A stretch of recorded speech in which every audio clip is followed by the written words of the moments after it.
Olá pessoal, bom dia, tudo bem? Eu me chamo Gabriel Souza Andrade, sou professor, sou psicólogo e eu gostaria de falar um pouquinho com vocês hoje sobre como a gente pode estimular o desenvolvimento cognitivo infantil, né? Então, pessoal, apenas para eu me apresentar, eu sou graduado pela Unicentro. Na clínica, eu atuo basicamente com avaliação e reabilitação neuropsicológica, que é a área que eu fiz o meu mestrado. Eu atuo na Incorpore Instituto de Saúde. Para quem conhece Guarapuava, nós estamos exatamente à esquerda do Hospital Santa Teresa. O meu mestrado eu fiz sobre o desenvolvimento humano, né, focado na parte neuropsicológica e olhando para a população de idosos, né? Agora no meu doutorado que eu estou fazendo na UniOeste, no programa de Biociências e Saúde, eu mudei um pouquinho, estou fazendo agora é, um estudo que é de uma área parecida, só que com crianças. A minha linha de pesquisa é basicamente tentar identificar com antecedência quais crianças que vão ter dificuldades no seu desenvolvimento futuro. Então a ideia é criar modelos preditivos do desenvolvimento infantil para que a gente possa antecipar, né? Não esperar a criança ter dificuldades lá na frente para aí a gente começar algum tipo de tratamento. Eu sou um dos criadores do Instituto Lucerna, né? Nós trabalhamos com pesquisa, tanto com coleta de dados e análise de dados e pesquisas bibliográficas, também com prospecção tecnológica, para especificamente, né, para a iniciativa privada. E pensando então nesse tema, né, eu gostaria de agradecer, né, o convite, inclusive, convidado aí pelo Breno para falar especialmente para vocês, né, o pessoal aí da educação de Imbituva, e eu espero que seja útil, né, essa fala para vocês. Mas entrando aqui então no nosso tema, né, que seria essa estimulação da cognição infantil, é importante a gente pensar o seguinte, né? Por que a infância é tão importante? Tem tanta coisa, né? Tem a vida adulta, tem a adolescência. Por que infância? Por que tanto olhar assim para a infância? Basicamente, pessoal, a gente pode resumir em três coisas. Uma delas é que é um período muito sensível, né? O que for feito aqui na infância vai ser basicamente o tijolinho que vai formar a base para todo o resto da vida, né? Tanto, inclusive, o risco de você desenvolver doenças quando você está lá na meia idade, quando você está lá na terceira idade, tem um impacto significativo, né, do que acontece na sua infância. Então, o estímulo que acontece aqui ou deixa de acontecer, ou os fatores de risco de proteção que impactam a infância, eles vão ter esse impacto físico e mental, né, durante toda a vida. E então ele vai, de certa forma, transcender o período presente. Né? Ele vai até o futuro na vida dessa pessoa. O outro ponto é que indivíduos impactam outros indivíduos. Essa criança que vai ter um desenvolvimento aprimorado, né, por meio da estimulação feita por vocês, por exemplo, ou pelos pais, vai ter um impacto na sua comunidade.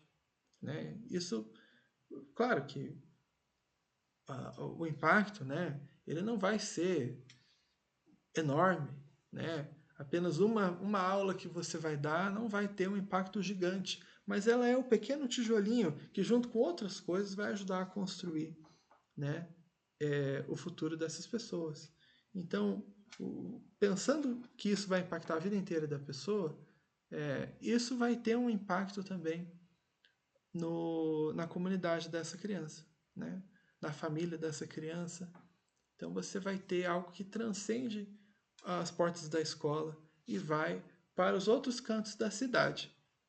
Um outro ponto importante que a gente pode pensar também é como isso atravessa gerações. Né? Você vai ter um efeito intergeracional. Por quê?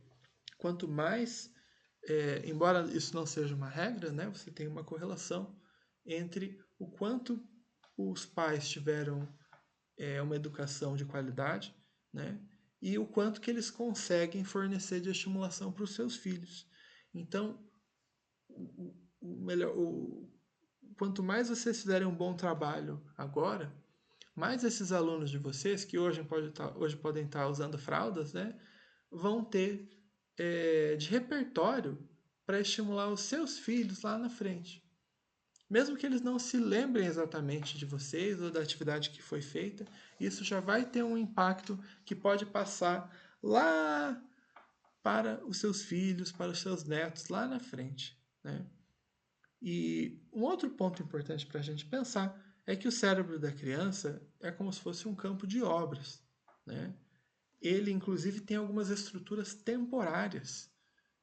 Tem algumas células ali que estão ali com um tempo contado, né? Outras que estão organizadas de um jeito que tem um tempo contado, que elas estão ali enquanto, né, as estruturas cerebrais não se organizam de uma forma mais permanente. Você não tem uma organização completamente permanente no cérebro, né? Ela está sempre mudando, né, as conexões. Contudo, né, a partir ali da vida adulta, você tem uma estabilidade, né, muito maior no funcionamento cerebral e na estrutura cerebral, né? Enquanto crianças, principalmente crianças pequenas, já vão ter uma mudança muito grande ali. Então, são três pontos importantes, né? Aquilo que você trabalha, aquilo que você faz hoje no seu trabalho vai impactar aquele bebezinho, aquela criancinha, a vida inteira dela, né? E não apenas isso, vai impactar a forma que ela lida com os filhos dela, né? Lá na frente. E se a gente for jogar a lógica um pouco para frente, né? É claro que isso também vai ter um impacto, inclusive na geração seguinte, nos seus netos, né? Isso vai ter um impacto também na sua comunidade e, basicamente, o professor é como se estivesse, como se fosse um mestre de obras, né, atuando sobre o desenvolvimento cerebral, né? O que está associado, gente, a dificuldades na escola e na adaptação e no funcionamento cognitivo geral? Um ponto importante para a gente pensar é a falta de limites e afeto, né? Isso pode acontecer tanto em casa quanto na própria sala de aula, né? Hoje a gente já sabe que o estilo de liderança, né, dos professores, ele tem uma a gente consegue associar muito com o estilo parental, né, os efeitos do estilo parental. E basicamente, quando você tem o estilo permissivo, ou seja, pode tudo, né? A criança tem muito carinho, muito afeto, só que não tem limite, não tem regra, ela não tem não, né? Isso faz muito mal para a criança. Da mesma forma que você colocar limites demais, regras demais e não ter afeto, ou seja, você só criticar, só corrigir, só que não elogiar, não dar carinho, não dar atenção, isso também acaba sendo negativo para a criança. Complicações no parto ou durante a gestação, né, também vão ter um efeito significativo, né, sobre o desenvolvimento, principalmente em relação às crianças mais novas, né, proporcionalmente. Um exemplo que a gente pode citar é a asfixia ou o estresse durante a gestação, ou a falta de acesso a nutrientes, né, que a mãe tenha, talvez por ser de uma faixa socioeconômica mais baixa. Tudo isso pode impactar negativamente o desenvolvimento desse bebê e, consequentemente, gerar impactos, inclusive, na vida adulta. E a baixa escolaridade dos pais, né? Como eu comentei com vocês, quando você tem um ambiente muito estimulante, isso acaba sendo benéfico. E pais com mais escolaridade, com escolaridade de mais qualidade, tendem, né, em média, a fornecer ambientes um pouco mais estimulantes, né, a ampliar um pouco mais o repertório, né, dessas crianças. Então, o que pode ajudar? Né? Que tipo de coisas que ajudam no desenvolvimento da criança? Uma dessas coisas é a monitoria positiva. Né? Você dá modelos, então você fornecer para essa criança, digamos assim, um exemplo, né, de como fazer as coisas. Né? Digamos, a criança está aprendendo a vestir uma roupa.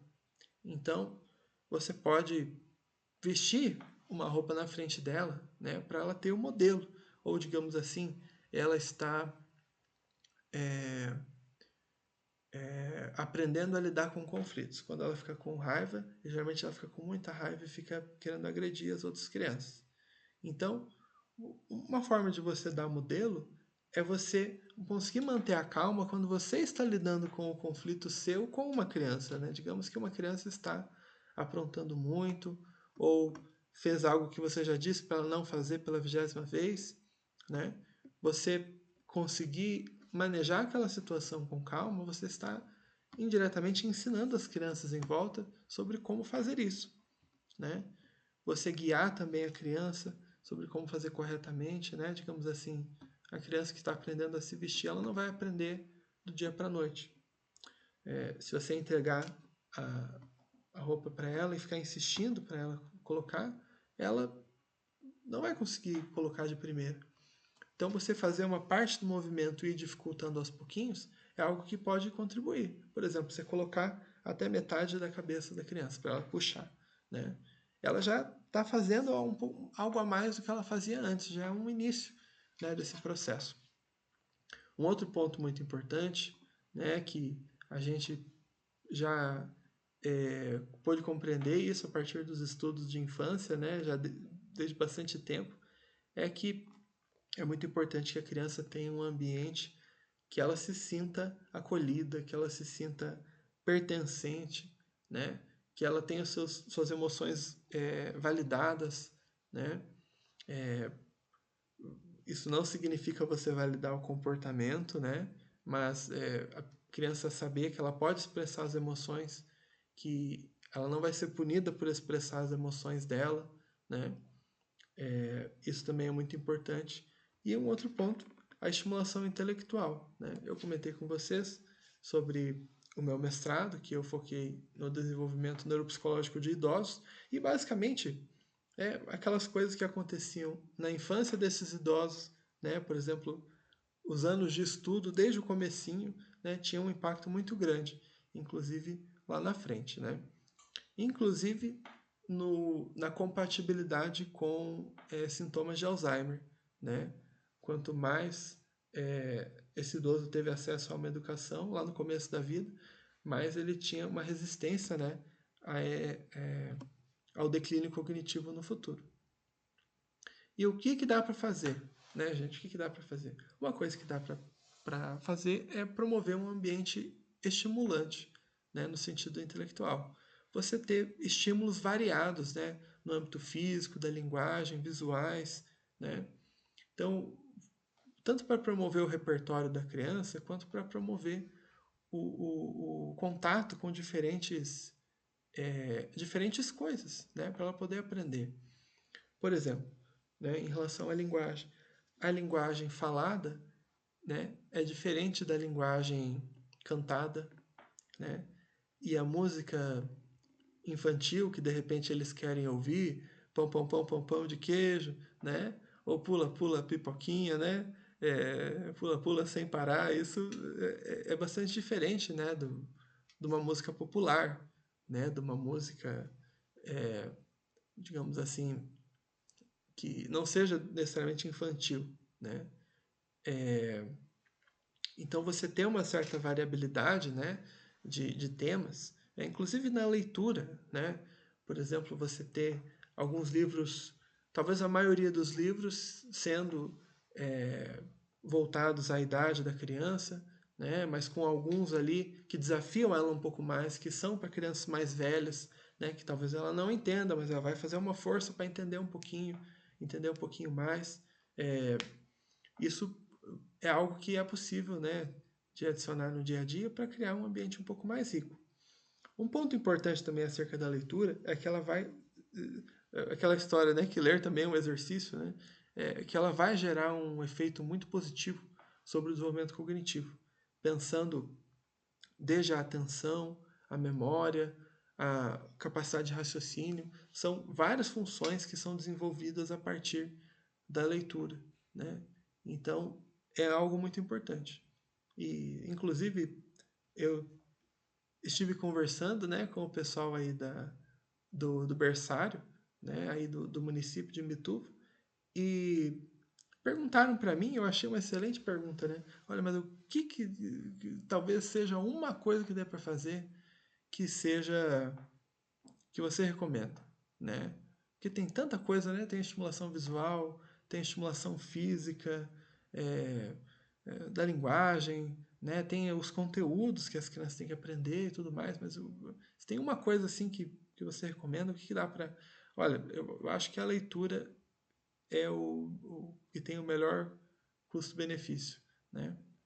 Porque se o livro já está ali, o custo é basicamente é, o custo é muito baixo, né? É só de manter o livro, né? Manter o livro, é, ocasionalmente comprar novos, né? E tudo mais.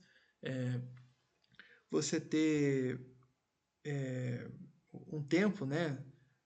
De preferência diário, né? Para estimular a leitura é algo que vai tender tanto a estimular as funções cognitivas quanto a promover o interesse dessa criança pela leitura no futuro, né? E um outro ponto importante, né, é aproveitar movimentos corriqueiros. Nessa conversa com as profs do berçário, foi bem interessante, né, de avaliar o quanto elas identificavam, né, que o momento de trocar a fralda da criança era o momento talvez de maior proximidade com essa criança, né, porque em todos os outros momentos são todas aquelas crianças juntas, né? É um negócio coletivo. Mas no momento ali de troca de fralda, por mais rápido que seja, é um momento ali que você está, você e a criança, né? E na conversa com elas foi bem interessante identificar que, olha, essa é uma oportunidade, né?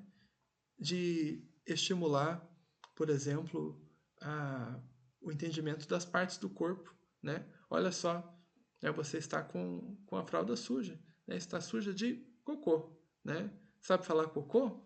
Né? Olha só, agora eu vou usar um pedaço de algodão para limpar você, tá bom? Eu vou molhar ele um pouquinho aqui, eu vou pegar um lencinho, olha, estou limpando aqui o seu bumbum, fala bumbum, né? Então, é uma oportunidade para você ir nomeando, né, o que você está fazendo, o que a criança está fazendo, os objetos que estão ali envolvidos, né? Apesar de não parecer, né? Para a criança é algo muito importante, mesmo para o adulto parecendo bobo, parecendo corriqueiro. Creio que para cada faixa etária seja uma coisa diferente, né? Que dê para usar como uma oportunidade assim de nomear, de apresentar é, um novo vocabulário, né, para a criança. Mas, por exemplo, em atividades com bola, né, é possível utilizar esses momentos para nomear, né, o correr, o pular, bola. Ah, esse é um chute de trivela, esse é um chute é, de peito de pé, né? O peito de pé a gente chama porque é a parte que é bem do meio do pé, né? É, é uma oportunidade, né, para ir nomeando essas coisas, a partir até mesmo do interesse, né, dessas crianças. E outro ponto muito importante que eu gostaria de adicionar é a questão da iniciativa. É muito, muito importante trabalhar a iniciativa dessas crianças. Eu vou usar aqui como exemplo, né, o trabalho que é feito com crianças não verbais, né, principalmente crianças com autismo, né, que não falam, que precisam desenvolver a linguagem. Então, o que acontece, né, nessas crianças? O, por vezes, você pode ter ali uma criança que vai apenas olhar para a água e gritar de sede, por exemplo, né, para querer aquela água, né, indicando, né, que quer aquela água. E daí os pais ou os profs, né, olha só, você quer água, né, toma aqui.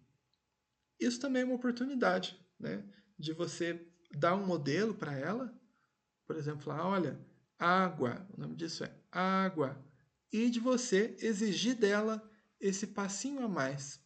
Então, olha, a criança de repente ela não consegue falar, mas se em vez dela apenas olhar, ela apontar e gritar, isso já é uma possibilidade, né, dela tá se desenvolvendo um pouco mais. E em cima disso, depois que ela já tiver craque em apontar, dá para exigir que ela tente falar água, Mas é importante, né, a gente pensar na iniciativa, que não é a palavra água ser pronunciada que é o nosso objetivo. O objetivo é que a criança tente, que ela se esforce. Então, ela falar, por exemplo, né?